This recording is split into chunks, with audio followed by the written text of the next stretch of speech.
Hello everyone, welcome to my online presentation. In the next 10 minutes, I will be guiding you through the proposed aims, content, and structure of my master's research. The overarching concern of my presentation is to lay the groundwork for my thesis, and in doing so, provide an online personal reference video of my objectives as I reflect on and progress through my degree. My thesis is concerned with epic films, or, more broadly, the phenomenon of epic cinema. I will be applying semiotic analysis in my study of epic films to uncover how these films use signs in their construction of historical worlds, and to determine how much of history on film is grounded in and informed by the creation of sensory experience, which I would define as relying mostly on the visually rich battle sequences and banquet scenes found throughout epic films. What is it that I mean by epic films? For my study, I follow classicist Joanna Paul by sticking to a traditional time frame ranging from films set in the Bronze Age to late antiquity, so ending roughly around the 5th century AD, about the time of the fall of the Roman Empire. Placing this in context, we find that there is a group of films from the silent era up to the present day which could fit this criterion. However, I will limit my study to those films from 1951 to 2007.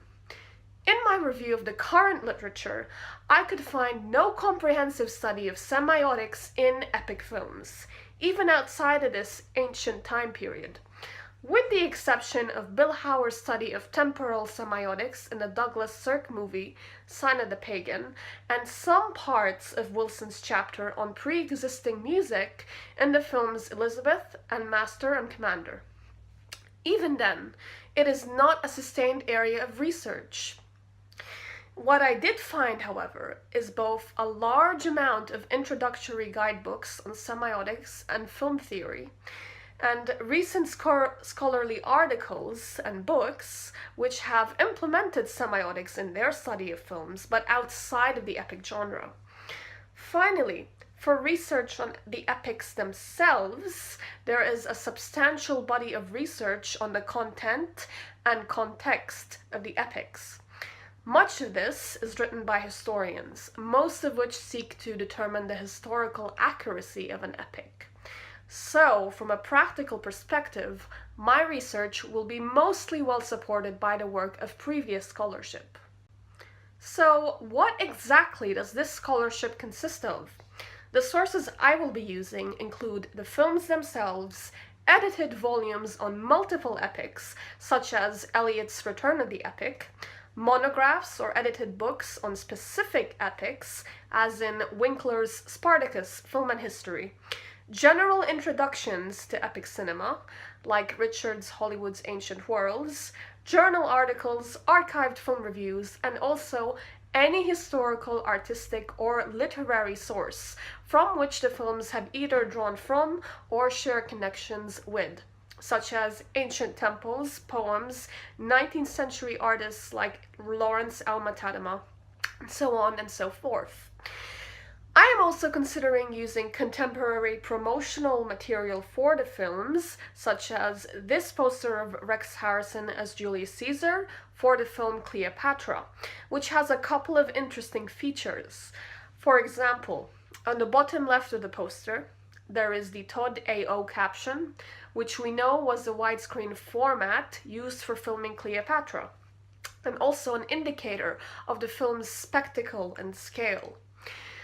There is the Hellenizing or Greek-style font of the title in red, used consistently across the film's intensive advertising campaign, which generated widespread interest in the film and spawned a diversity of products inspired by Cleopatra's aesthetic.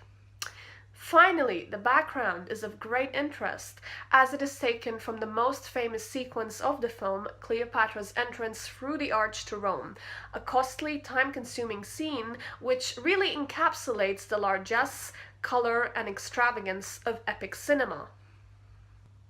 Now, All these bits and pieces of information can then be used to bolster my main argument on the creation of historical worlds in film. The reasoning behind my choice of sources is closely connected to the rules of historical and textual analysis. I choose to regard the epics as my primary sources or central texts, which means that my analysis will draw directly from the information I glean from the films. Framing this analysis will be the secondary sources I've just listed by film scholars, historians, and other cultural analysts. So their insights and perspectives will help inform my research on epic cinema. To complement this literature on epic cinema, I will integrate some aspects of semiotic theory. This is the study of signs and their meaning, initiated by the linguist Ferdinand de Saussure, who described it in his course in general linguistics as a science that studies the life of signs within society. It was Roland Barthes, also steeped in a linguistic background, who took up the challenge of interpreting these signs in popular society and culture. Barthes's array of sign interpretation in his key text, Mythologies, ranged from the study of Greta Garbo's face on the cinema screen to a consideration of the patriotic elements of the French dish of steak and chips. What he established by this diversity is that semiotic theory can be applied to make sense of anything, art, science, or consumer culture, which relies on and creates signs. Christian Metz, following Barthes, was the first theorist to critically examine films and filmmaking from the perspective of semiotics, as seen in his major work, Film Language. Metz took Barthes' analysis of signs even further. He postulated that specialized codes in film, such as a montage, camera movements, optical effects, and other forms of the rhetoric of the screen, as he called it, can be understood as part of the larger signifying system of the cinema. Furthermore, Metz placed great emphasis on the role of signs in informing the spectator. He suggested that the language of film is created by the filmmaker but is used, or in this case interpreted, by the audience, a point he went on to expand with Freudian and Lacanian analysis in his other major book, The Imaginary Signifier, another possible source for my research. However, at the moment, in my research, I would combine the study of signs in culture, following the method of Barthes, with some of Metz's views on filmmaking as a signifying practice, and especially his insistence on the reception and perception of the audience. So this is a quick representation of semiotics. The sign is composed of two elements, the signifier and the signified. The signifier in this case is a crown, and the signified can be a number of things, but in this interpretation, the crown signifies power and authority. How might this be applied in epic films? We could follow Barthes in his singling out of actors' hairstyles in the film Julius Caesar. He views their shared hairstyle as signifying their Roman identity. In our case, we could take, for example, the red Hebrew cloth of Moses in the 1956 remake of the Ten Commandments. In this sequence, Moses is on the verge of discovering the secret that his mother, the queen, had kept from him so that he could rule as a prince in Egypt. Moses is not the son of Pharaoh, but the offspring of a Hebrew slave woman. This red cloth signifies his newfound identity as a Hebrew, his duty as the upholder of his people's freedom, and perhaps also his intermediary relationship as a holy person with God, as a man set apart from the ordinary population. Within the wider narrative of the film, the cloth of Moses helps us to quickly locate and identify him against the opulent and luxuriant shots of Pharaoh's court. So, the choice of the red cloth while not based on any historical precedent, may have been influenced by the earlier artworks of Moses clothed in red, such as the mid-19th century painting by Thomas Brickstoke, or in Guido Reni's 17th century depiction of Moses with the tablets of the law.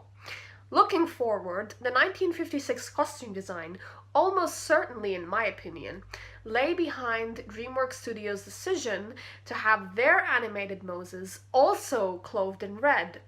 Now, whatever its origins or later counterparts, the red cloth works as a convenient visual shorthand for the Hebrewness of Moses as opposed to the gilded Egyptianness of the pharaoh, Ramses.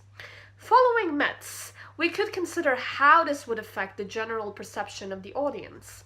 Now, the sensory experience of the audience is activated by the stark visual contrast between the flowing gowns of Ramses and the painted columns of the Egyptian palace, an aesthetic spectacle which the audience is expected to enjoy.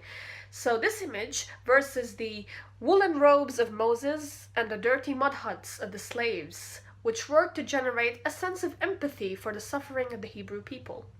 But this, of course, is only one kind of example of how signs might function in epic film.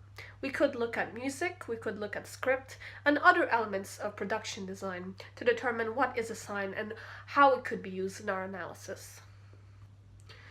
Now that I have explained my method, what will my research design look like?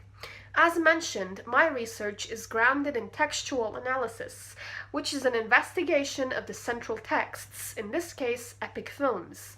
This will be supported by an evaluation of the secondary sources I spoke about earlier. So we start with the film, then we look at the articles, we look at the books, and then we make a decision.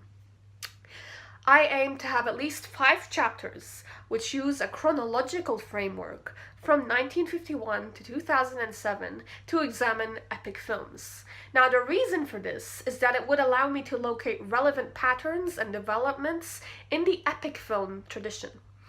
My current timeline objectives are to aim for full drafts of Chapter 1 and Chapter 2 by December 2017, and to finish the IFN course by July 2017. Finally, in terms of research ethics, as my research centers on textual analysis, I would have to make it a priority to familiarize myself with Authenticate and review QUT's regulations on plagiarism. This would also mean that I would need to clarify which referencing system I will be using, and how this will help me label and identify images and promotional material for epic films in my thesis. In general, since there is such a large amount of reading to be done, I would need to practice caution in collating and examining the sources, so there are no errors or mix-ups in the final written product.